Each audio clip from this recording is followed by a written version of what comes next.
too harried. Okay, so, well, in that case, there's a green light for you, baby. Good morning, ladies and gentlemen. It's Friday on the Brushfire Mind. That means it's time to talk about some firearms. It is Firearm Friday. We're going to talk about guns. Well, we're getting there. First, I want to give a shout out to Maj Torre.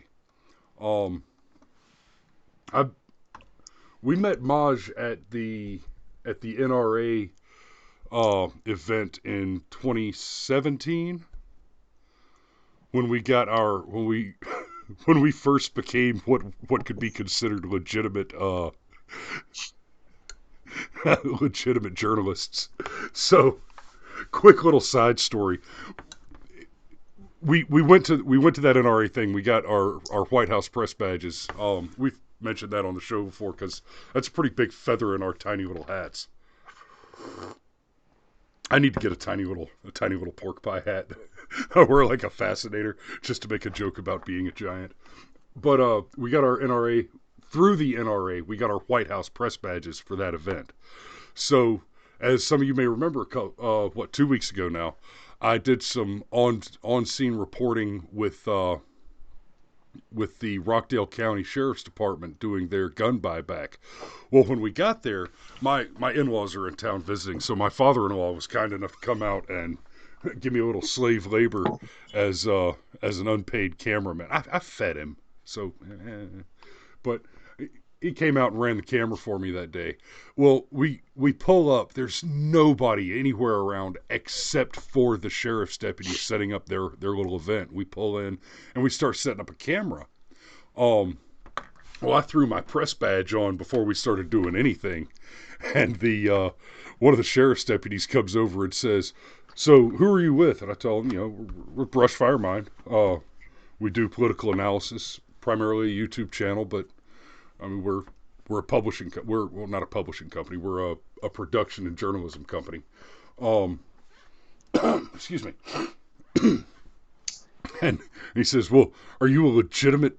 Are you legitimate press? Are you with a legitimate press outlet?" And I'm like, "Okay, a First Amendment. What would you call a legitimate press outlet? Freedom of the press. That's literally why. That's how we have independent journalism. Journalists like Tim Pool and Fleckus and those guys, right?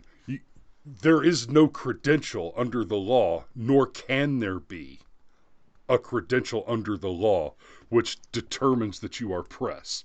The only determining factor that you are press is that you are generating a media other than pure speech, which is not recorded, that makes you press within the confines of the First Amendment. So, First Amendment, freedom of speech, you say whatever you want. Freedom of press, you can publish whatever you want. Um, and then, of course, and B, White House. Well, you could always spike stories and fire the interns that leak the fact that you spike stories. That would make us a legitimate press outlet. Oh, yeah, that's a whole thing. Oh, my God. Hey, and I'd have had a hard time not being sarcastic and be like, "Hey, buddy, how many cameras do you own that aren't attached to your vest that the state paid for?" I mean, I've got 4K cameras pointed at you now. There's at least some air of legitimacy to that. I mean, good God, y'all saw SpaghettiOs. That's some shit we slung together in half a day, and that has some legitimate production quality. Shh, don't tell him. Don't pull back the curtain. The wizard's way more impressive when his head's on the flames. That's fair. That's fair. Which, by the way, I could totally do that effect. So, Maj Maj the Black Guns Matter guy.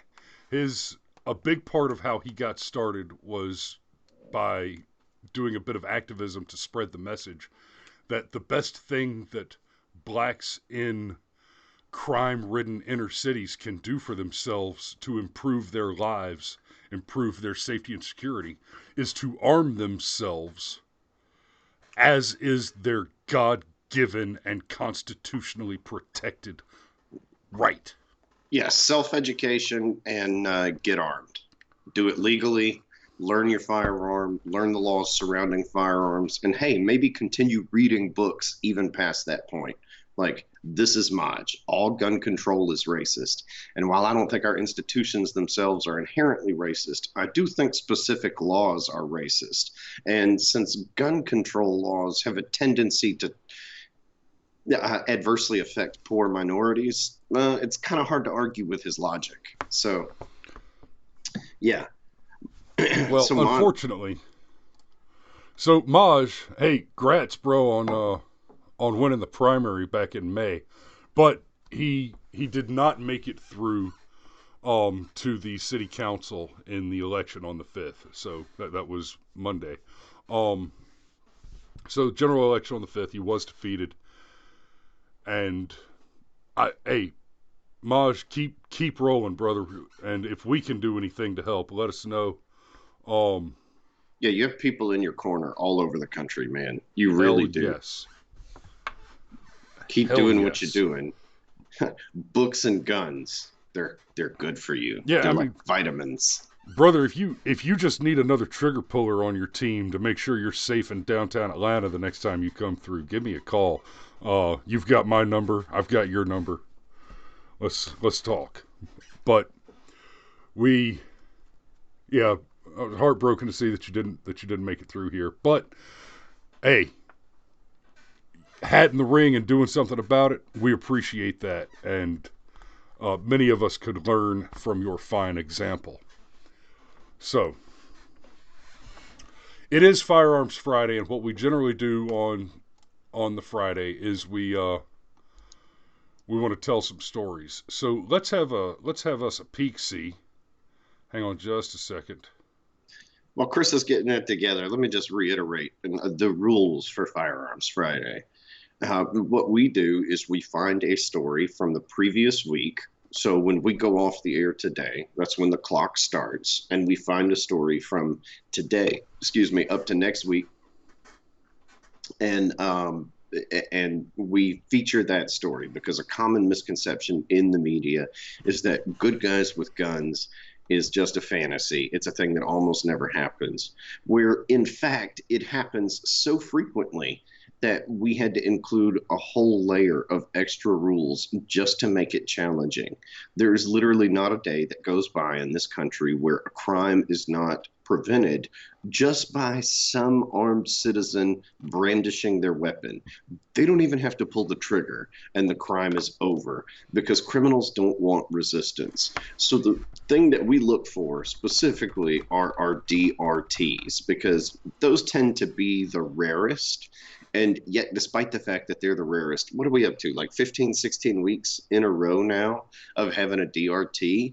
And if we included I've lost count. and if we included all the DOTs, which is where the bad guy gets shot and then dies in the ambulance or at the hospital, we would literally have 2, 3, 4 stories a week, every single week. Yes. So we're like Mythbusters, but we don't hate each other the way Jamie and Adam do. Oh, that's you may have just hit me with something I wasn't tracking. Yeah, internet scuttlebutt is they don't interact with each other when the cameras are not on. Like, they respect each other, but some of that hostility you see between the two of them on screen apparently is very real. They both think they're the greatest special effects man that's ever lived. And neither one of them will back off of that position. Gotcha. And I'm actually going to pull a surprise drop on you in just a second here. Let's since we were talking about Maj running in Philly, we're gonna go to that one first. So we have a story from the Philadelphia Inquirer. Would-be armed robber shot, killed in West Philadelphia, born and raised and by intended victim. Whoops. Whoops. Yeah, this is why you don't commit robbery. It's real simple. Now, this one's not a true DRT. It is a DOT. Right. Robber died a little after the end. Well, I guess you could say the would-be robber, the attempted robber, the almost robber. The Let's go with the assailant. There we go. The assailant died after the incident instead of on scene. You know, So as long that's as we draw the correct distinction between the assailant and the victim, I'll give Philly some credit. In this article, unlike the ones we've read from California and Hawaii, they didn't refer to the criminal as the victim. yeah. Freedom is slavery. Slavery is freedom. Har, har, har. Yeah, yeah. They So, made us all read that book in high school, and yet it just didn't stick for the majority of us. so the investigators described the hopeful thief as a black male, approximately 25 to 30 years old. They said he was attempting to rob a man sitting outside a home on the 1200 block of North 60th Street, near its the intersection with. Hey, Chris, you know what you need to do to Some be like, people get paid to write.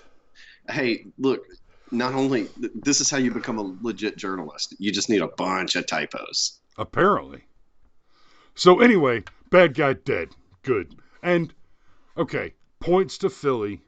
They did not call the assailant, the criminal, the victim. Now, and we wanted to do that one just. I like to have one where we can show, a lefty journo trying to spin it so that it looks like the bad guy's the good guy and the guy with the gun that saved his own life from a criminal attempting to murder him is somehow a monster. But hey, yeah, y'all know one of my favorite memes is the Florida Man meme. Well, how about pregnant Florida mom uses AR-15 to kill home intruder? Son, y'all just made my day. The evil AR-15. This is a military grade weapon. Okay. Let me tell you the difference between my personal M4 and the M16 military grade weapon that I carried into combat for the US Army. I have never had to drop the magazine out and clear a jam in my personal rifle.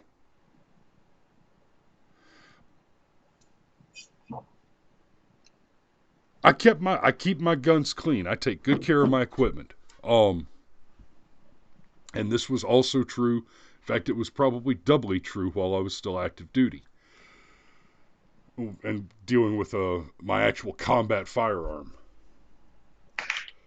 The last thing that you want in a gunfight, and I'm telling you from experience, because this shit happens, it sucks when somebody is shooting at you to have to drop your magazine and clear a jam out of your rifle so you can continue to return fire. My personal rifle, I've put a lot of rounds through it. Never had to clear a jam out of it. Just saying. Military grade.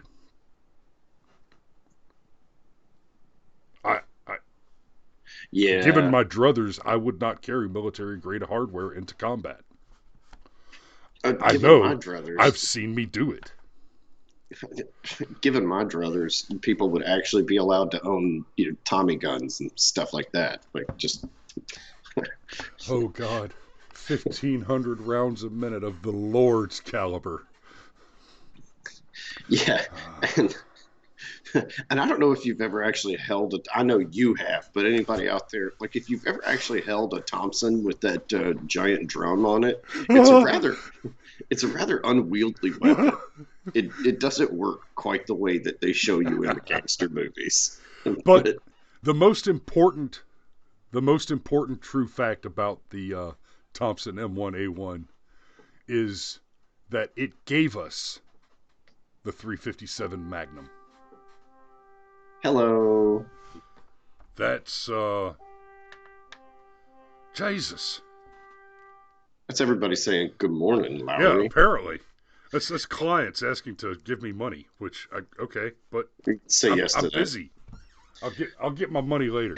All Okay, right, so man. we need to spin it up. We need to finish this off. Um, we have the 357 Magnum because during the not the apartheid, not the depression, almost the depression, prohibition. That's the one. When the gangsters started swinging And that Thompson. 45 ACP in the Thompson, the police were armed with 38 special revolvers. The 357 Magnum round was developed to deal with the steel doors that the gangsters had a habit of using as shields, and the 38 special couldn't penetrate it. So rather than replace the firearms on the force, they replaced the ammunition with a more powerful round. That's the 357 Magnum and my daily carry. Hallelujah! Pregnant woman is credited with saving the lives of her husband and daughter after she used an AR-15 to fatally gun down a home intruder. A report said. The hero mom, ha ha ha, the hero mom. Absolutely agreed. Sprung into action when two intruders entered the family's Lithia, Florida home. Did we just have one in Lithia, Florida? It seems to be a Last thing, but last week's was a different story, also in Lithia, Florida. That's funny. Home last week and pistol whipped her husband while violently grabbing their daughter, according to the Hillsborough County Sheriff's Office. They came in heavily hooded and masked, the husband, Jeremy King, told Bay News. As soon as they had got the back door open, they had a pistol on me and was grabbing my 11-year-old daughter. The robbers then pistol whipped King and kicked him while the man's wife, who was 8 months pregnant, retreated into the bedroom. Now, 8 months pregnant, that is just about to pop. With our first one, my wife was hiking Diamond Head at 8 months pregnant. With number 4, not so much. Of course, we were quite a bit older. When he came toward the back door in her line of sight, she clipped him. He made it from the back door to roughly 200 feet out in the front ditch before the AR did its thing. I, Damn! I dare say it was the 226 that did its thing, but maybe could have been 556. I've got a fractured eye socket, a fractured sinus cavity, a concussion, 20 stitches, and 3 staples in my head. Damn. Yeah.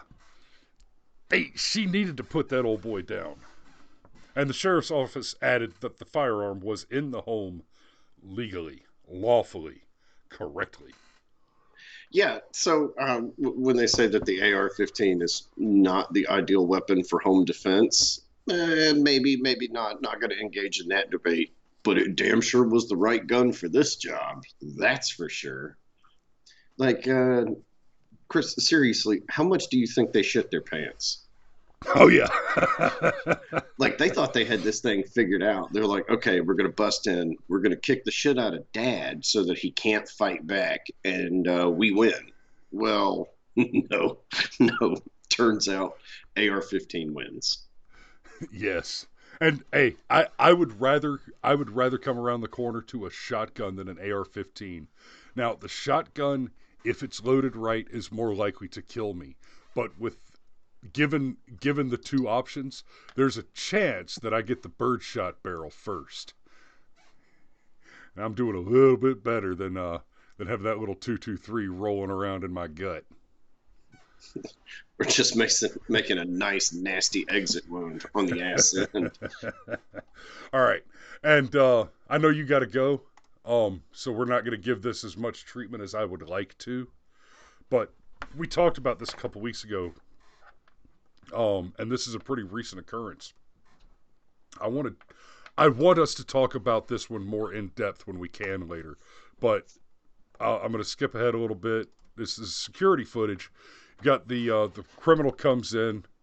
He's he's wearing a mask. He's got a gun, right? And clearly he demands money. Yada yada yada. Okay, so she gives him a bag to put the money in, and there it was. Dumbass set his pistol down, drops money, bends over to get it, and she does the right thing. She grabs the gun. He runs out the door. Okay, right there. My position on this is that the correct answer there was to shoot him. She should have shot him. Now, I will say in fairness, the law may disagree. The law may say that since at that point he was unarmed and she was armed, that she should not have shot him. I don't think that would hold up against a jury. I think a jury would say, no, she was absolutely right. He came in, he threatened her with a gun, she got his gun, and she killed him. And that would have been perfectly okay. I think a skilled jackal of a prosecutor could probably get her on murder in that case if he really wanted to push it. I'd be surprised to see one run that route, but then it gets more interesting. The dumb son of a bitch comes back in right there. At that moment, at that exact moment right there, no reasonable person could fault her for killing him at that exact moment. As soon as he walked out that door and left her line of sight, the next moment he enters the room still wearing a mask. My operating assumption is that he sought cover long enough to draw a backup firearm. That is the only tactically and strategically sound way to consider a situation like this. Because we're not talking about being a responsibly armed citizen and acting as if your weapon is always loaded, or treating everyone with the suspicion that anybody could be an armed potential assailant at any moment. No. In this case, he is an armed assailant. And so he does not suddenly stop being an armed assailant just because one of his firearms has been removed. It is imprudent to operate under any assumption other than he walked out to draw his other weapon and is still a threat and should be killed right here.